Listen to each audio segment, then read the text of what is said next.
Hey, this is Cole, Coal Miner Customs. Today we're going to do a couple tips and tricks on actually gun magazines, the metal magazines. Got a couple settings to tell you about, and also what you have to do with the M1 machine to actually make it work. What you've got to do with the bottom shelf, and just some different settings and stuff that you have. All right, so we got our product done. You know, guys, how big I am on putting the tape around the edge to keep a lot of the smell out. Real big on that because it does keep a lot of your exhaust inside the machine and filters it out to where it needs to go. So we just got this done. We got a 5.56 223 magazine that we just did. Put the flag on it. Something simple. Just pulled the image from the internet. Edited the image just a little bit. So pull this out, kind of show you what we've done here. What they call the torn weathered flag image. Just pulled it from the internet. Real simple design to put on these. But for these metal magazines like this with these grooves in it, I'm going to kind of show you what settings that have worked for me. I don't know if they'll work for you, but hopefully if you have the same machine, it should be about the same settings to get this to work. So first thing that I did was I took out the tray that's inside the M1 machine, and I actually slid it underneath. I put it underneath here like this and set it back up almost to where it's about the same as if you were having it in from the top. And what that is that's allowing you about 1/4 of an inch to drop a thicker material down, to where when you put your settings in, your laser is not so close to your piece that you're working on.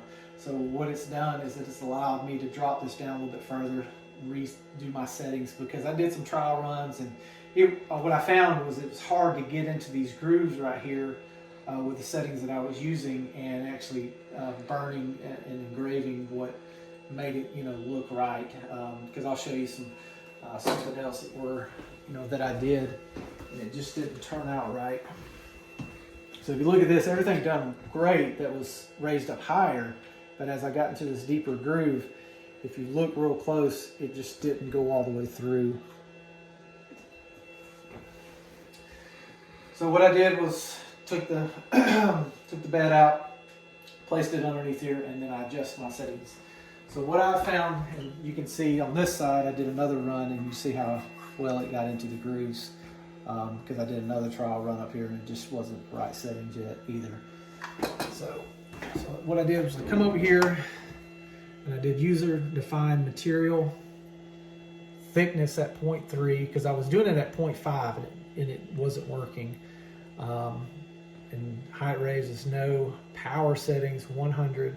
Speed 4. I did have it at 3, but I found that 4 sped it up a little bit, and it still works great. And lines per centimeter 100. Now you would want to change this in case you have a more, I'd say your image has a lot more detail in it. If it has a whole lot of detail, there's not a whole lot of detail in these. I mean, it's pretty simple. But if there's a lot of things going on in your image, then I would probably step that up to probably 200. But like I said, this is what works for this style image and this style image that are very simple clip art stuff. But you may have to, change your settings to, other images. But this should give you a pretty close guideline to go by on this. But if you guys haven't subscribed, please subscribe. It does help the channel. I keep planning on making content like this, these tips and tricks, and it's stuff that I'm doing some trial runs on, and hopefully we can get some more content out there pretty soon, because there's just not a whole lot for this machine as of right now. But if you haven't subscribed, please subscribe, and we'll see you next time.